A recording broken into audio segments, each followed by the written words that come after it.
started. We are recording. Already, we've got look at all these participants streaming in. I'd love to see it. So,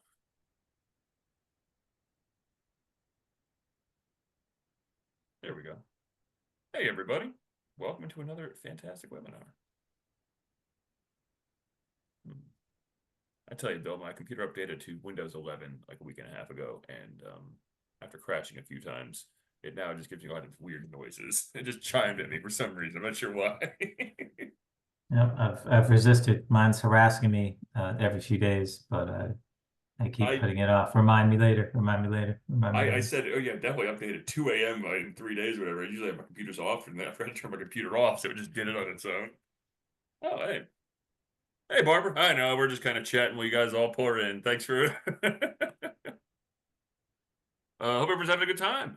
Having a great, what day is it? Wednesday still? Having a great Wednesday. All right. Well, now that everyone's here, we can start talking about how it's my favorite time of the year, Thanksgiving time. That's right, Bill. We're back. My favorite holiday gets slept on by Halloween and then Christmas, but darn it, holding firm over here. Yeah, sorry guys, we had to push it back a little bit, and so therefore had to repurpose, the content a little bit, move away from the Michael Myers and Freddy Krueger of it all. And we had a lot of great ideas. You guys would have loved our last setup, but this one will be fun too. Anyway, so yeah, so we'll let Merritt show off his pop culture knowledge here with a few references. I don't know a lot of useful stuff, mainly just around analytics, but I do know a lot of garbage in there. So there you go. All right, let's go ahead and kick it off. Yeah. Yeah, sure thing. Let's all get started. Hey, everyone. Thanks to everyone for showing up to another fantastic episode of Analytics in Action. I don't know. Hey, let's get the chat going a little bit. I'd love to kind of start, since it is the Thanksgiving time. I'd love to hear what are some new dishes people are trying to introduce to their family as we move into the holidays. I always try and bring something new to the table every year. I have a great idea for myself. We'd like to hear it, Bill. It is called Colcannon. It's an Irish recipe. And basically, it's mashed potatoes with cabbage in it. But it's really good. And I recommend it to anyone. Look it up. Colcannon. Type that name in here in the chat so everyone can see it. It doesn't sound bad, but I have to say, mashed potatoes without cabbage sounds a lot better. Well, see, I found the key ingredient actually is butter. Ooh, apple cider sangria. Yes, Emily, let's cook that up. I'm coming to your house actually. Yeah, the key I found is with any of the Irish dishes is lots of Irish butter really makes them really pop. So yeah. Yeah, good. Yeah, so okay, so I don't know if any of you were thinking this when Merritt was describing that, but this is like an ongoing struggle with my family. It's like I always want to do something new. And I cook, so I should be able to do that, but it's like it's not even worth trying anymore. Like my family is so set in their their Thanksgiving box. Sure. They don't there's like no new dishes are allowed into or out of the Thanksgiving playlist at this point. So anyway, my wife came from Kansas. My family's all from Connecticut, so we had a very, very traditional menu. But she introduced a green bean casserole back to the menu when she first started coming.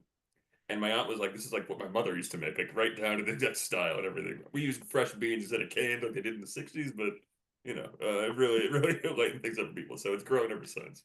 My brother introduced pierogies a few years back, which is an insane choice, but let me tell you. Barbara, yeah. You're right. It is usually not a place for early adopters, but you gotta surprise people sometimes, Well, you know what? It's been 4 minutes. I've given enough of the stragglers time to wander on in. That's right, Barbara. More pie, please. Bill, you want to go ahead and share your screen and we can kind of get started? Oh, yeah. See, here I am. Like, just... Well, I started talking about Thanksgiving and I shooting the breeze. And... there you go. All right.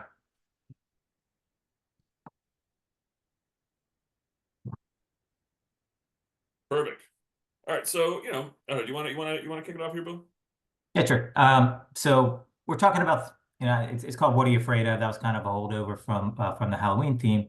but essentially what we're talking about is obstacles or things that kind of get in the way of analytic success, right? So if you're sort of on the fence or kind of beginning that analytics program, right? It doesn't have to be like going out and buying a big fancy tool or anything like that, although Hmm. that's, certainly part of it.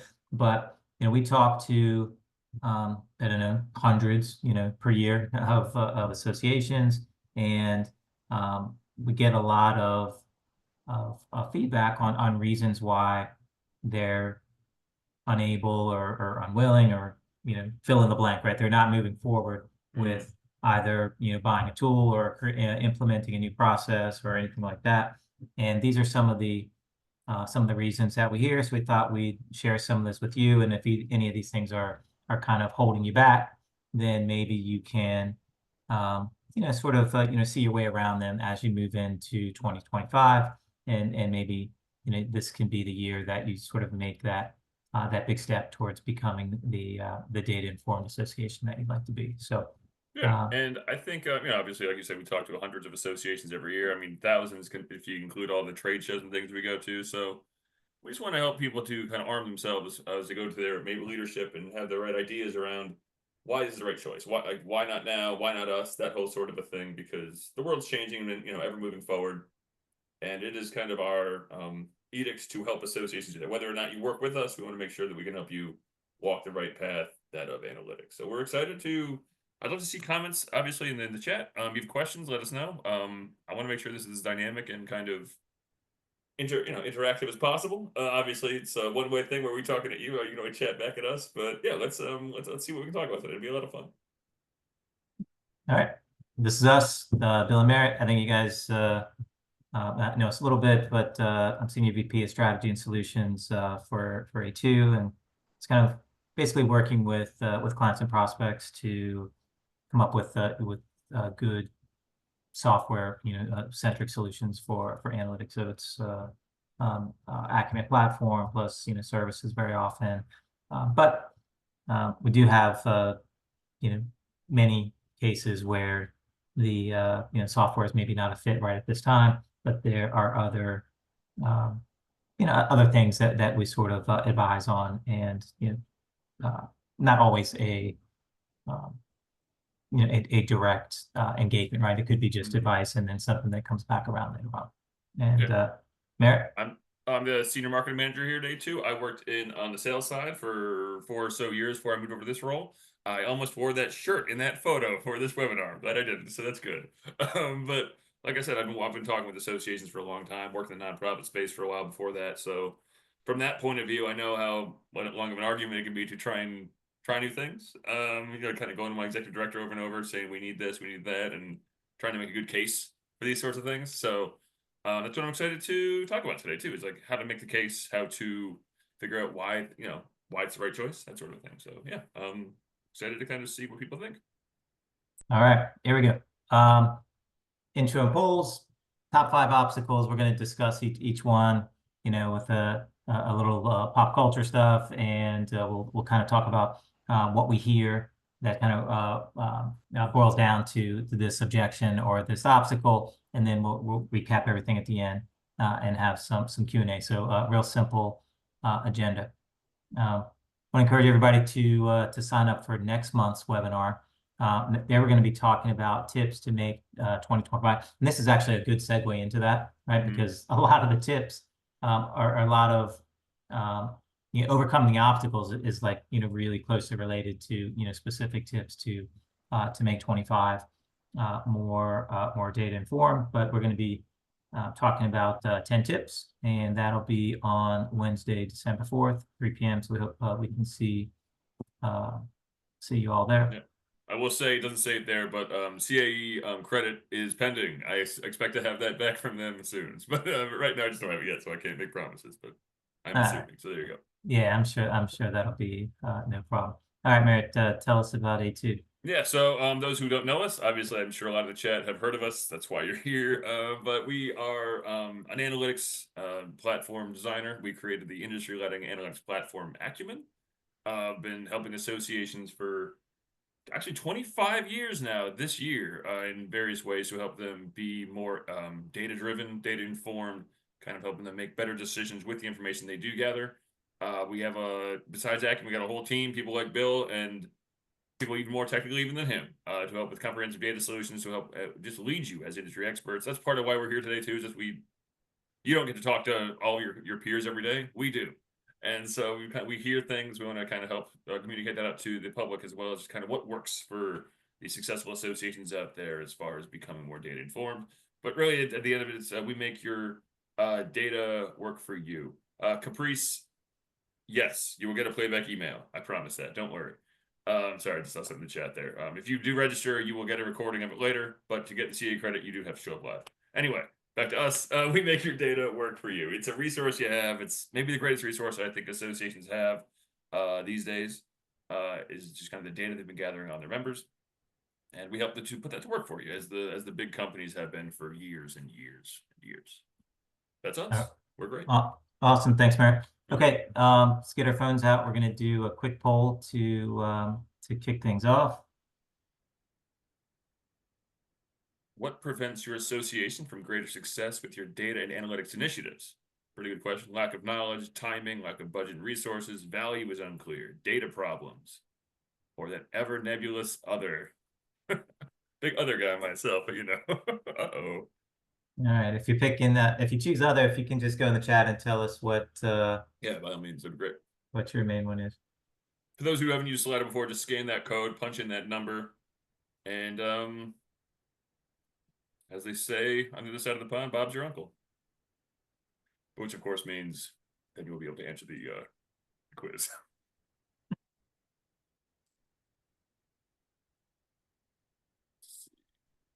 Oops.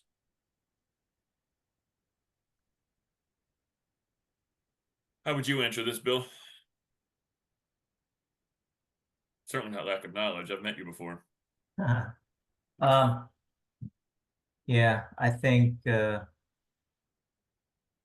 probably would say, I mean, if I were to say one of these, I probably would say lack of budget or lack of resources. That's often a big killer there, yeah.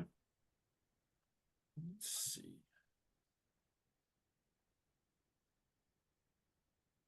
Give it just those who answered other. I'd love to see just kind of a general idea of it there in the chat if you feel comfortable sharing. Data problems catching up. You know, that was the best of us. The data problems inevitably will catch up with all of us. It's true. I've really thought about that before. Very poetic. Let's see it. Okay. Let's see. Oops. All right.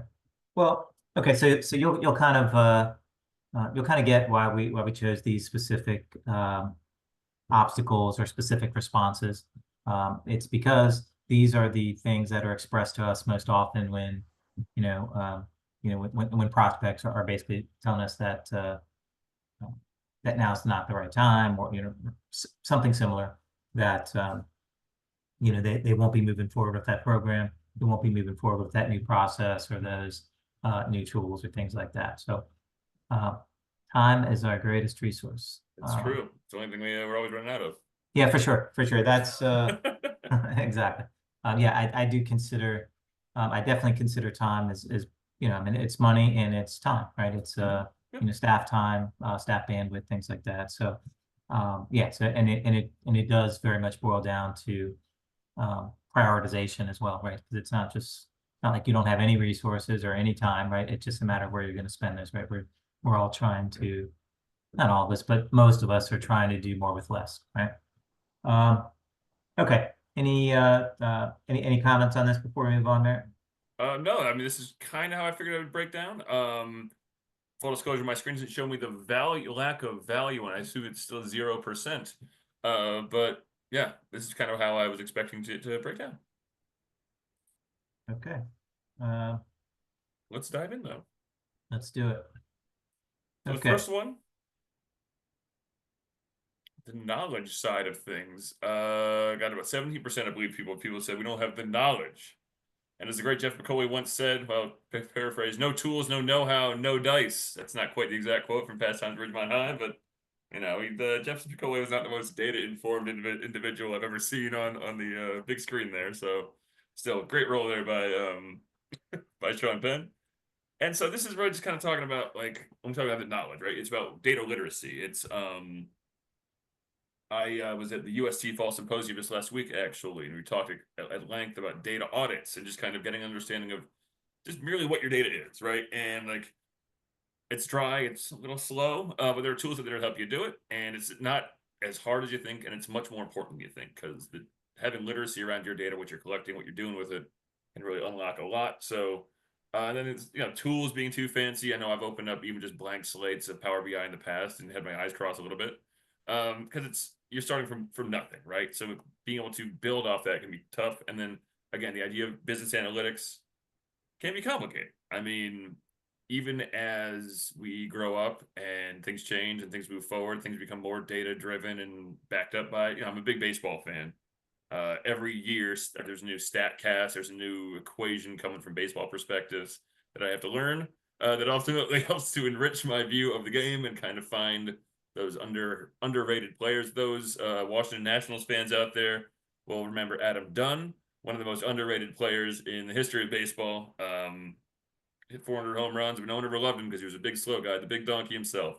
But all to say, it's maybe it can seem complicated, but the value is there. It's a long stretch of allowing me to mention baseball and still circle back to saying it's important to understand that maybe these tools aren't too complicated. So that's what we want to explore, right? The idea that maybe you don't have the knowledge, but why isn't that an opportunity?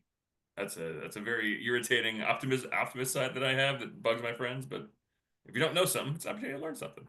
Well done, Merritt. It has to be the first and only ever mention of Adam Dunn in an educational webinar. I'm doing it every And so, time then. all right, good for you on that. So I don't know. I think I would probably take a little bit of a different approach to this, which is Sure. not to say that um, that lack of knowledge isn't a problem at all. And like, and of course, learning and training Oh, is sure, something yeah. that ongoing is are things that we need to be concerned with.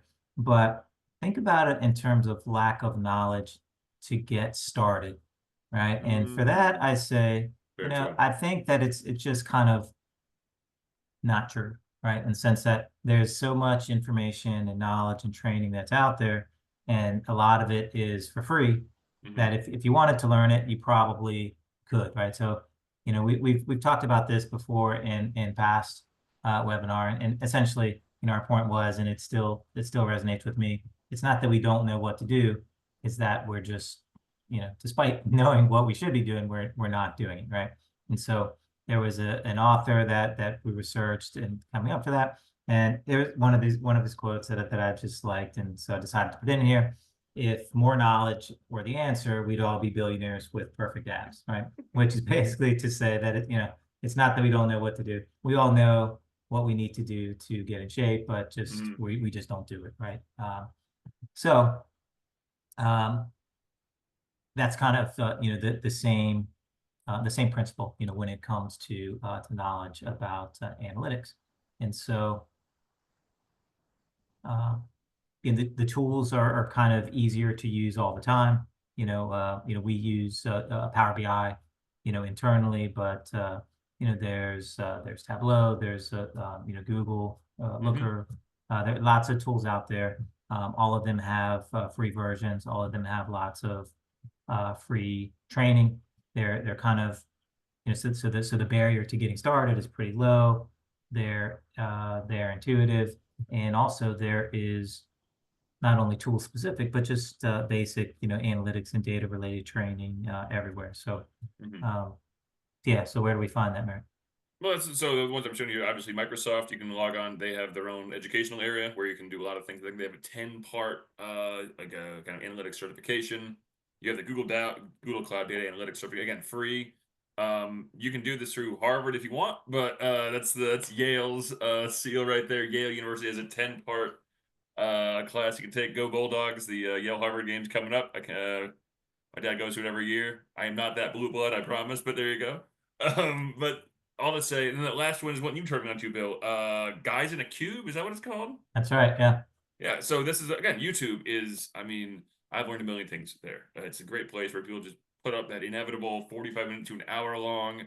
It's probably the most low energy guy you could ever hear talk, but he knows everything. He'll walk you through this stuff. And like you were saying before, these tools are crazy. I was talking with this was just a little while back, an association who was interested in what we do at A2, but the conversation evolved into just kind of this their data person kind of walking me through what she's built in Google Data Studio. It's not quite as advanced as Acumen, but she did it on her own. She kind of bootstrapped it from the bottom up, and this is why we say that the barrier of entry is very low. All these things we're talking about here, whether it's from Yale or Harvard, Microsoft, Google Data, or Google Cloud, or just some guys in a cube somewhere. This is all free, and availing yourself of it can be so useful. I even this is a couple years ago now. And this hasn't helped me like in my direct work, but I have a certificate for data analytics from Georgetown, and it didn't make me an expert, but it got me fluency. And I think that's a big first step, right? Is understanding just even the language of analytics, understand the language of data analysis can be seem like such a barrier because it is a new language, right? Even if it's not learning Spanish or French, it is still learning how to discuss numbers and how things go. So just even from the baseline of it all, taking heck, I'd enroll in this Yale thing just to take the first couple courses, just see what they talk about, just to be able to like, you sound smart at a party. If nothing else, there's nothing wrong with being a generalist, at times it helps you to think more analytically over time and then carry that to your peers, right? So if the goal is eventually, I want to make my organization more data informed, I need to speak in that way. So then when I say a buzzword at the all hands meeting or something, they're like, what does that mean? They're like, oh, well, it's analytics, baby. Let's talk more about this. And I think that's where this is. The opportunity is out there. There's no reason not to spend an hour or so, of your free time, at least exploring it. All right. Yeah. All right. So, Meredith, how many do you remember? Like, what percentage talked about now is not the right time? Now is not the right time. At least I believe only 6%. This is one of Six. our lower rated ones, but you know what? Just because you're not the biggest group doesn't mean you're not important also. And it's an Yeah. important one, right? Yeah. It's And never I mean, for me, this one comes up, all the time. yeah, all the time. Yeah. So, I mean, maybe it's not the primary one, but maybe it's like one of those other, it's because of one of the other reasons that now is not the right time, right? That could be the case. But um, for most prospects that are considering, doing something with analytics, it's usually not, you know, no, or, not enough money or not enough value. Hmm. It's like, maybe we have some questions about that and we're going to revisit next year, right? Or next budget season or something like that. So um, anyway, what are we looking at here? So this is Curious. as far as screenshot, that's from the 2002 The Time Machine starring Guy Pearce. Great movie. I haven't seen it. Great line from that though is like, why can't one change the past? The answer that he got from one of the Eli was because one cannot travel into the past. The reason we wanted to include that here is you can't change what's already been done, right? What's to quote another famous movie of mine, Tenet, what's happened, right? You need to just not worry about that. And just because you haven't made the leap to analytics yet, doesn't mean you should drag your feet going forward because the payoff can be incredible, right? And there's issues you run into all the time. Status quo, we're all association people in this chat, in this webinar here. The way things have always been done is such a popular way of doing things. But if there's a new opportunity, we can look at that, right? The whole not broken. Why try? Why do something new? Barbara, you got a great point there, and I think that's a big piece. Is sometimes the board does get in the way. Sometimes old board members to roll off. It is frustrating because it's just like you said. It's the way it's always been done. You have these old guard people. I was talking to one of my colleagues, and he was talking with an association where the executive director is the longest serving executive director in the industry that their association serves. And I don't know if that's always a positive. It's good to know how things are done, but it's nice to know how things could be done differently, right? So big projects obviously are always a big thing too. Even if they're not a big project, it's still, I think the resources associations have, when we talk about resource in this case, as well as the time, it's literally people. And, it's hard to throw that kind of stuff at people who, at a project that might seem like it will get to it eventually. So I think that's what it is. People think they get to it eventually, but I've been planning to write a book for 15 years, man.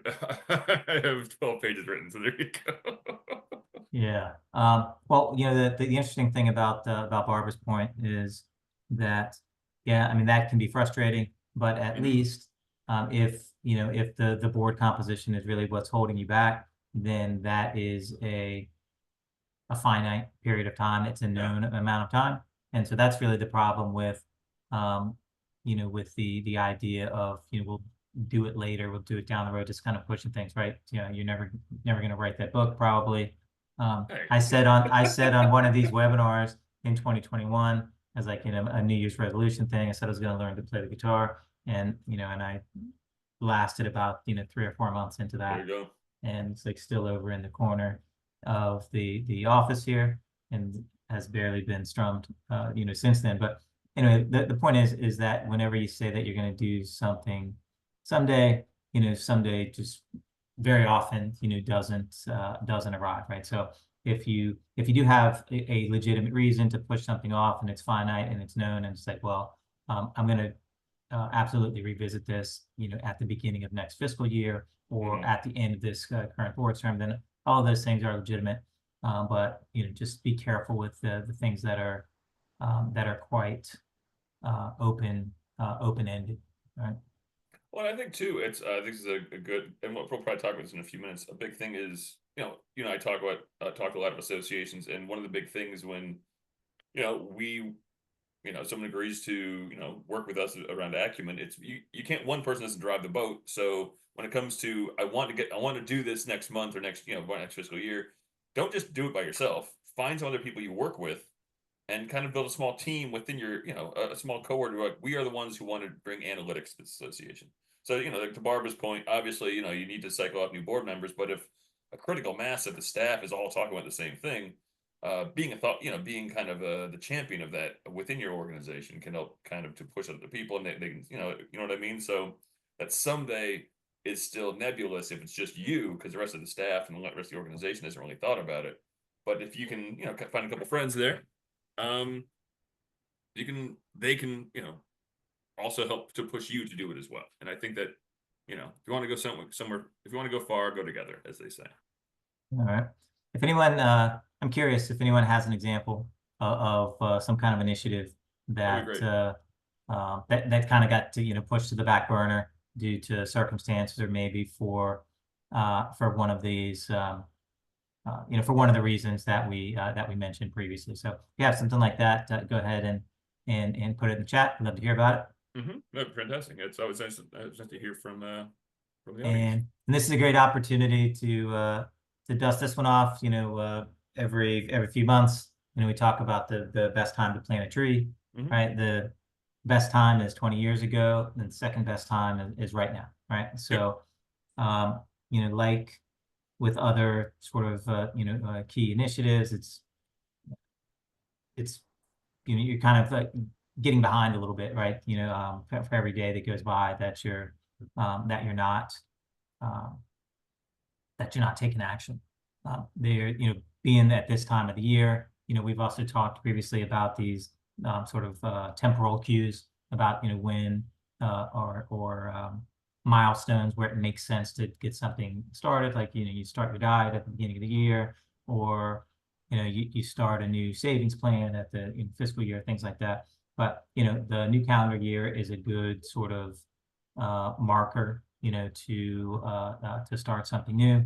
And then the last one, and I think we're getting to the tail end of this, and we've talked about the hype cycle and kind of where things are with AI, but I think there's still hype around AI enough that you can capitalize on that Oh, sure. for things that are related, right? So, we've talked a lot about it, and you guys know that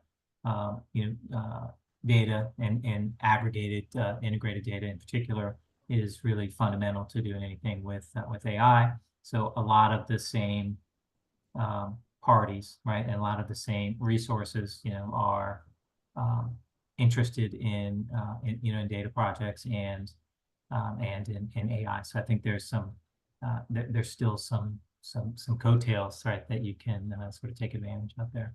Yeah, no, I was at that. I mentioned it earlier in the webinar, but I was at the USC symposium last week, and not to keep on advertising for them, but again, it's a great session. They're always fantastic. We speak at them sometimes, other people do, but one of the other presenters, her whole thing was around AI for associations, like, and it was I thought I did pretty well in my presentation. Hers was the most active chat, the most active conversation afterward too, around the tools you can use, but also the worries people have and how to kind of overcome them.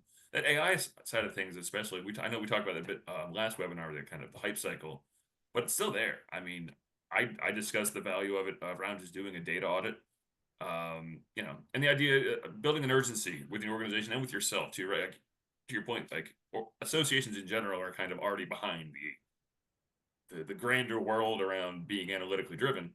And so knowing that can help create not fear, but that urgency, like we should probably catch up. There's competing, not to call you out there, Patrick, there in the chat, but there are competing priorities for everyone. I hear you. Like that's a big one we hear is not moving forward with analytics can be because of competing priorities. There's so many things pulling every direction.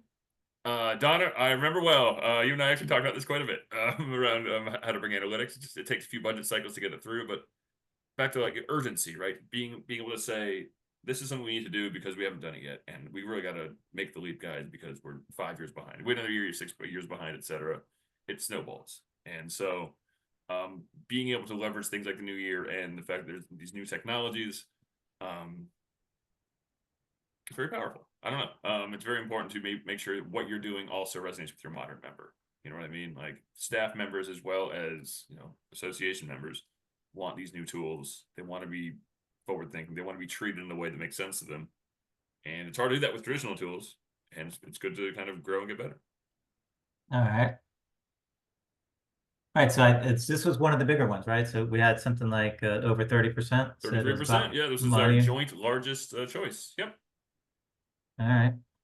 Who's this guy?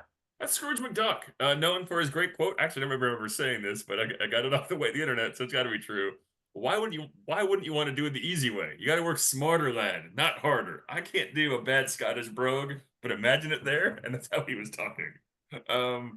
But there you go. It's this was by far our biggest choice. It takes a while. Donna's noting in the chat. It took a couple budget cycles for her association to bring on Acumen. It takes time. Associations have all these limited resources, principal one being money. They're not the biggest groups in the world. And so whether it's bandwidth, right, like Patrick noted in the chat, the quote unquote idea of community priorities, you just don't have the people, you don't have the time, you don't have the money. And then what will the staff say, right? Like, we here at A2 have brought on a bunch of new technology the last few years around for marketing and operations and sales and things like that. And the initial is like, I was already doing things my way. And then within a month of me using a new cadence tool or a new marketing platform, I'm like, I'm so glad I'm not doing that anymore because I was wasting time and just sweating over things and just not as effective. And if time is your greatest resource, it makes sense to not spend it willy-nilly, I suppose. Yeah. All right, cool. Yeah, so the advice on this one is not that surprising, right? So I would say, first of all, I would say think smaller, right? You might, you really wanted that cluster analysis of all your customers, and you wanted that built on their to build personas, based on data, this unsupervised analysis. But instead, you do something a little bit smaller, right? You start with a few known behaviors like, event attendance and courses or something, and a few demographics, and you look at you look at new members within the past 12 months, something like that. And you want something that's like really turnkey, that calculates engagement and everything, which is going to be awesome. But you can absolutely get started with a couple of key activities and an Excel template. It's something that you can find on our website. So gotta be practical. Use tools that are that are free, and as we said, there's a lot of free stuff out there that you can use. And so when it comes to competition, this is an interesting one, right? Because you have a bunch of different stakeholder groups. The marketing team wants a new website and they want to they want to go buy that new marketing automation system. Membership wants better reporting. The events team wants that new reg system, maybe. Maybe all the departments want to hire people. Like, the point is, there's a lot of different priorities, a lot of different um, a lot of competition, for resources. And one of the things that is interesting about analytics is you can kind of think of it as like a win that kind of has something for all of those different stakeholder groups. One of the ways that we say it is, if you implement that analytics platform, that central repository, it extends and augments the source systems that are connected to it. So rather than incrementally um, changing your marketing system, or even your LMS, or even your AMS, if you can collect aggregated data from all of those and make decisions based on that, then and not to mention the augmented reporting and everything, then you might actually find that those systems are more useful and more sticky. Yeah, and I think augmentation is such a big piece, and that's just a key word for this, rather, right? It's about, like, so at the end of the day, helping you guys to serve the members, serve the mission, right? And so if you can do that just a little bit better, rather than going whole hog into a new tool you got to learn in the first place, like helping that existing tool to work better, whether it's a marketing automation platform, like you said, not having to learn a whole new AMS and kind of re everything, your data and all that sort of a thing. It's the people we talk with, at least the association people, know their organization, they know what's possible, but they don't know the data, right? There's all these whispers within the data you don't even notice. And moving to a new tool, or just kind of grinding away at the things you've been doing all these years, can be you miss it. You just miss those quiet talks. I gotta stop referencing this thing I did last week, but I just did it last week, so there you go. And I worked on it for like a month and a half, so it's in my brain. But the idea of kind of building off of and eliminating unknown unknowns, and just kind of finding those known unknowns within your data, or those unknown knowns, even those are my favorite ones. You know more than you do just with existing data, and plugging and playing doesn't get you there. Centralizing that data can really open up so much more. So, and to Barbara's point there in the chat, like, it's not just about the data, it's about the story you can tell. And if I'm a marketing person, I am a marketing person, literally. I'd like to tell a story of why I need a new market automation platform. If I'm in membership, I'd love to tell the story even of why I need better reports because of these things. And if I can get that with something that doesn't, throw the baby out with the bathwater, so to speak, that's good, right? So it's about finding the right solution, not the same solution over again, I suppose. Yeah. All right. Awesome. And so just one last, sort of illustration of that point is, think about the difference between an upgrade or, a new addition, right? And so this is like, an upgrade is a small increment, right? It's going to be a little bit better than what you have. And so, yeah, we can go out and get a new email marketing system, and it's a little bit more modern.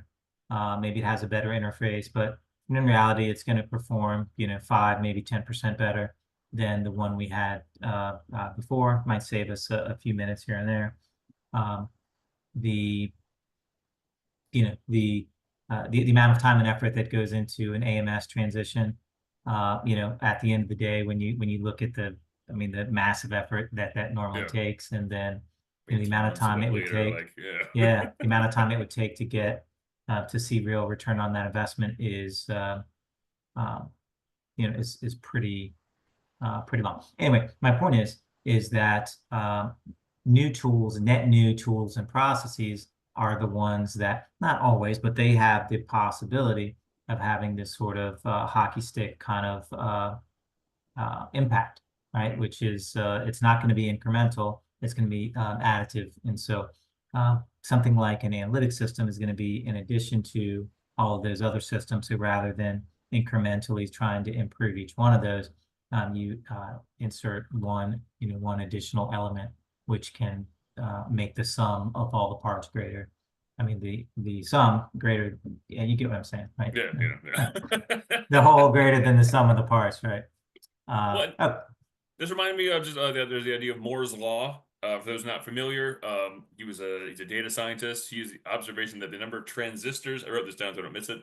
The number of transistors on an integrated circuit will double every 2 years with minimal rise in cost. That's actually been proven to take about 18 months for them to fit twice the number of transistors in the same size chip, basically. So your tools are theoretically getting twice as fast every year, and so it's like being iterative and incremental doesn't work with tech. It doesn't happen that way. It is growing exponentially. So why should we behave as if it is an incremental thing where we're getting 5% better? Why should we behave as though we should just be trying this slightly new thing when there's other tools out there that can help us make that 2x, 3x, 10x leap? Education, the learning we were talking about earlier, right? The knowledge of how to do this should be incremental. You're building off of a baseline, but when you're building a tech stack at an association or anywhere, you should be looking at those opportunities to get twice as good, to make that like I'm not going to buy a computer next time I do that has an extra 1 gig of RAM. I'm going to get the one that has an extra 16 gigs of RAM because those RAM sticks are so small these days. But yeah, that's just I think these new tools should be looked at as the ability to vastly increase capacity and kind of the resource allocation. all right, awesome. All right, so look, I'm still a little bit shocked that more people didn't choose this one, but I am because too. That was because low. Wow. I feel like we get this one a lot, It could be our audience, quite honestly. We've kind of self-selected for people who see the value in analytics. A lot of that's people true. when they come to this. So That's true. That's true. yeah, But yeah, yeah, the I think there are a lot of obstacles that in some way boil down to the value is unclear. So right, yeah, it's true. it's like, I like the idea, but I'm still hesitant.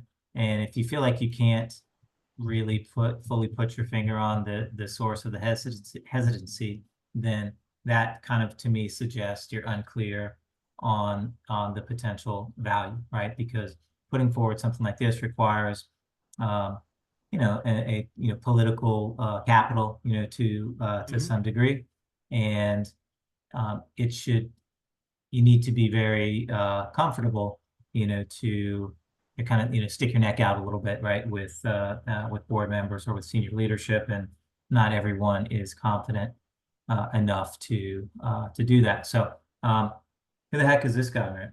That's the great Evil Knievel, of course. He was famous a decade before I was alive. But what are you gonna do? You're familiar with these things that were because of cultural osmosis. Had a great line one time, but the most important thing in life is if you have a dream, I mean a real good dream, follow it. His was to jump over buses in Snake Canyon, I guess, or the Snake River, excuse me. That rules. Good for him. But I just, the reason this is like, we here at A2, we kind of have that dream to help associations be as powerful, kind of and proactive as possible, leverage their data, be very punchy, be able to do things. So, like, what do associations dream of, and how can we help them achieve that? Like, where is the opportunity to leverage data to achieve those dreams? I suppose. Where can we help them show that value of data? Right. The thing about using your data, it clarifies its own value. Like when you leverage data, it shows that it's proving something.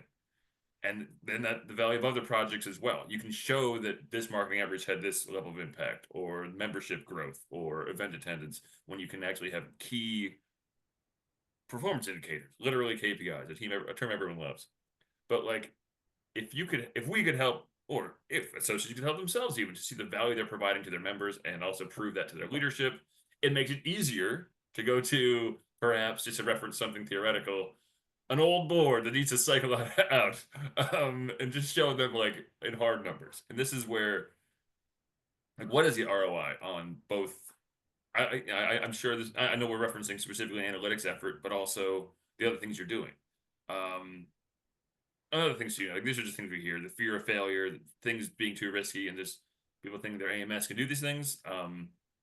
Maybe they can. I don't know. They probably can't because they're more of a traditional database. But analytics is about proving that value, and I think that's where we want to look. Okay, so I look at this one kind of similar to lack of knowledge, and Sure. the reason why I say that is, the ROI, or at least an estimate of the ROI, is not that hard to come up with. it does require making a few assumptions, right? So this is a sheet that we made some time ago, and essentially what you do is you look at different business areas or strategic goals, and you think about and you say like what it is now, like our retention rate is this, right? Or our key event gets this many attendees, and you come up with a reasonable future state, that you feel like you could achieve with the use of some tool, right? In this case, an analytics tool, right? So we could improve retention by, X%, right? Or we can improve attendance by Y%, whatever it may be. And you just simply, calculate what that means in terms of revenue, or sometimes it's in cost savings. You add all that stuff up, and it's a pretty basic, but directionally accurate view of what the ROI would be for using whatever tool that you're considering. All right. So here's an example. We want to look at the ROI for member win back campaign, right? And so the goal is you want to determine the best prospects for this win back campaign. Your current state is you get R reinstatements per year over the past 5 years.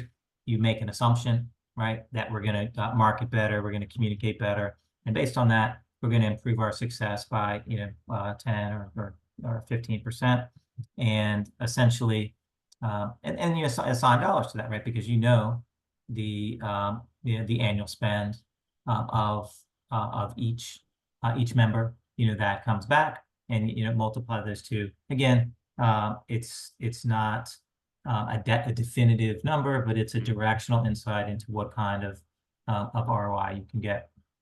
Now, here's another one you might have seen us use before. You don't just always look at spending in a year-to-year basis. Another thing you can do is look at lifetime value, right? And so in this case, we make some assumptions, about number of members and retention rate and annual spend, and essentially we look at the trend of changes in lifetime value, right? So in row 11, that has the lifetime value of the current membership, and that's already going to improve slightly over the next 5 years. And then we have row 13, which is the aggregate lifetime value, assuming those improvements that we made on the previous slide, right? 1% improvement in retention, 2% in annual spend, maybe 1% in acquisition, and then also the time savings for reporting and report generation and consumption, right? So all that together, point is that, again, directionally, it gives you an idea for the improvement in lifetime value that you can get. And it's not just for analytics tools, it's for anything that you feel like is going to move the needle on things that are measurable and that you can turn into to revenue. All right. And also too, I think this is kind of a good window, kind of roundabout, but a good point of view where thinking more analytically helps you think in a longer term. I have literally talked to associations who have a new board every single year, which would drive me crazy. I don't know how they manage, but it's like being able to make strategic decisions over a span of years, right? Like you think about strategy being like, you see some strategic plans, obviously, that stretch over 5 years. It can be difficult to do that because you can't. This is showing obviously the economic impact of specifically an analytics platform investment, but any kind of drive around membership retention. What will that look like over the next 5 years if we do these things? We put this much effort into it. Where will the result be in 5 years as opposed to just 1 or 2? That's important to know because you want to be solvent, obviously, but also you want to be growing consistently and be able to speak to that when you look at reports and when you plan that next strategic plan as well, being able to build off of a concrete base, I suppose. So I think that's kind of an underrated and unheralded aspect of looking at ROI around this, but also looking at analytics platforms is just obviously analytics goals is being able to look in the future. And, all right. Use numbers. The one you've been waiting for, Merritt. Get out of here. You know what they say, though, Bill? Mo data, mo problems. But that's what it is, right? Like this is a big one. I think let me look at what the data problems was. Our joint number one, 33%. One of the biggest no, ones we had. But this is one we hear all the time, right? Data's a mess. It's all over the place. You got a million systems. Don in the chat called it out, right? Like a lot of associations don't just have an AMS; they got all these other tools as well. Some they forget about sometimes. But you will receive a copy of this, Karen. By the way, sorry to chip in, but the chat always grabs me. That's the millennial eye for you. Way too distracted. But yeah, again, data's a mess. You have all this information. You are collecting. You trust the data. Um, if there's a general worry that associations feel like they are just sitting on this vast, messy heap of data, like some sort of dragon with their horde, doesn't know what to do with it, and so they just kind of push it around here and there and just sit on it and wait for it to do something for them. Much like a dragon can't go into a store and just spend a handful of gold and know what they would need it all for, an association can't really do much with. I got him. An association can't really do much with a bunch of just random ones and zeros that don't talk to each other and things like that. So um, it's a big thing we hear, and it's obviously easier than you think to kind of get around, I suppose. Yeah. Okay. So, um, not surprising, I'm gonna not disagree that bad data, dirty data, incomplete data, kind of you fill in the blank is these are all real problems. Mhm. But our position is basically that yes, they're problems, but they're not problems that should prevent you from making progress, right? So, there's already, you have those digital transformation initiatives. You're selecting software, big, expensive decisions. You make changes to your member types or member dues structure. Um, you're planning events, years out. So you're making decisions already with imperfect data, and yeah. And so see, Barbara loves your bullet there. Yeah. Perfect data is dead data. What do you mean by that? Well, so if you have perfect data, that means you've done a great job in cleaning everything up, and there's nothing new coming in. And so if there's nothing new coming in, you're not learning anything anymore, and you're just kind of stuck. You're calcified in this one. You've become a museum piece, effectively.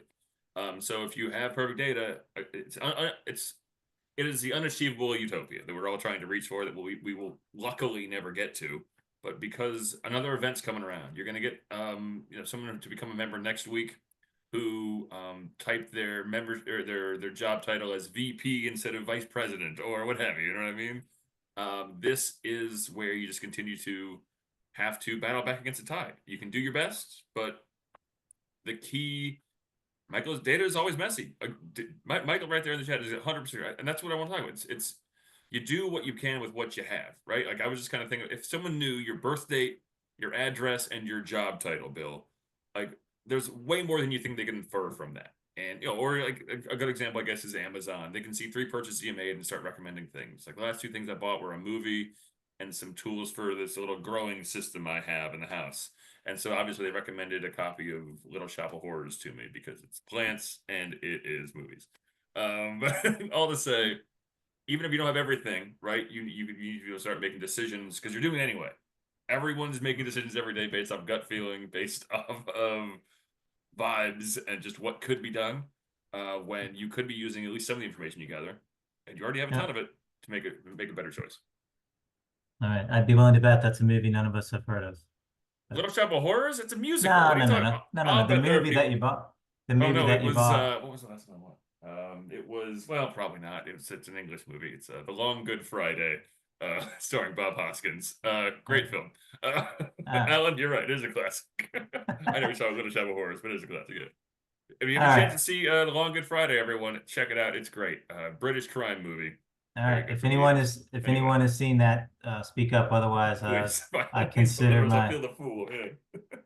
All right. So, to Michael's point, the data is always messy, and it doesn't mean you can't find meaning. So we've done an exercise like this before, but as we wrap things up, who has a guess of what is pictured here? My guess is it's a football helmet on a field. Quite honestly, like I'm just a sports fan, and so it looks like that. I don't know. That's my choice. Any guesses at all? Looks like a duck. All right, Christian, good point. It does kind of look like a duck. I see the white right there. Could be a goose. Some Flower. sort of fowl. I don't know. Yeah. Kid's toy. All right, Kids Jenny. toy. Maybe. Balloons. All right, right. So you guys get the idea. So you can think of this as like essentially a bunch of not very clean data in the hot dog, right? I think it's And a so, sandwich, Jennifer. I don't know. Yeah. okay. So if I clear a little bit of it, um, someone holding a red cup, yeah. So this is, I don't know, maybe 15% of the data, right? That's cleaned Hmm. and that is known here. And then let me just show you a little bit more. Oh, the twist, huh? Okay, and so I'm gonna click through one last time, right? And then by this time we have, I don't know, maybe 30, maybe 40% of the data. And now you can basically you can make out, what is essentially Yeah, the whole picture, right? And so the idea is we don't need it all the is. data Sophie, it is. in order to uh, make decisions, right? And to see patterns, spot, anomalies and things like that. So, um, would it really be that much more useful to have all of this as it would to just have the football and a little bit of the basket there? Not really, right? No. I mean, is it nice? Sure, it's nice, but it's not necessary. Hmm. All right, I think we all get the point. What a random picture. Totally agree. I know. Hey, Sophie. when you type in football Thanksgiving picture, and I don't know, this is what ends up coming up. So here you go. All right. So we're going to wrap up with one last poll question before we let everybody go. And that question is, what do you see as the biggest opportunity for improvement through better use of your data? It's a fun one. Who came up with that? Some wise fool. Who knows? Yeah, You know what? I like that answer because it kind of shows. This is why I like working in associations. It's number one somebody thing. that watches weird movies, I think. They're not weird. They're classics. I also got The Life and Death of Colonel Blimp, another great film. You're just digging it deeper. Man, all right. I was at Walmart today and I got a in the $5 bin they had Michael Bay's Pain and Gain starring The Rock and Mark Wahlberg, one of his least known movies, and one of his best also. All right. Member experience, revenue growth. Okay. Okay, okay. This is kind of breaking down kind of what I expected. Thought maybe a little bit more their event optimization. I think when people maybe just aren't seeing as much of the value of analytics, but it's there, man. You know, knowing who isn't coming gives you a window on who to invite. All right. But yeah, revenue growth.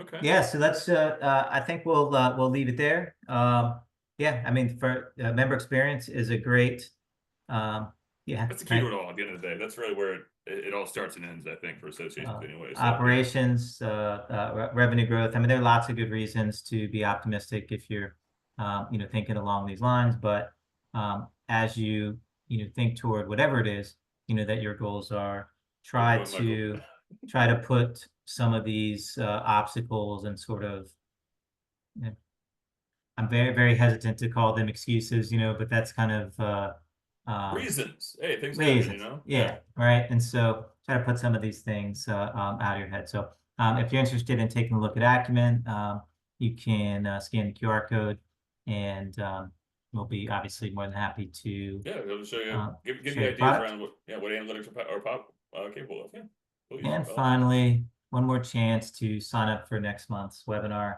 10 tips to make 2025 data informed and dynamic. I'm looking forward to that one. Nice way to wrap up the year and kind of build for something, and then we're excited for our what we're going to be starting to do in January as well. We're going to have I think a great multi-section or multi session or bit session, something like that. Yeah. Yeah. Yeah. Okay. Awesome. Thanks. Thanks again, Thanks everyone. everybody. It was fun. Appreciate all the participation and look forward to catching up with you Yeah. all again next month. Hope we see you next month. Excited for it. And happy Thanksgiving, everyone. Hope everyone gets to eat a bit too much turkey. And I don't watch football. My parents don't have a TV for some reason, which is a real buzzkill. But you know, we play Uno instead, so that'll be fun. Wow. Okay. All right, everyone. Have a great day. Oh, I will. Oh, I'm sorry. Just before you will be receiving an email from us with the CA certificates once the everything wraps up here. So that's how. Sorry, I didn't mention that before, but luckily we record everything. You good? I think so. Everyone have a great day. All right. Bye all.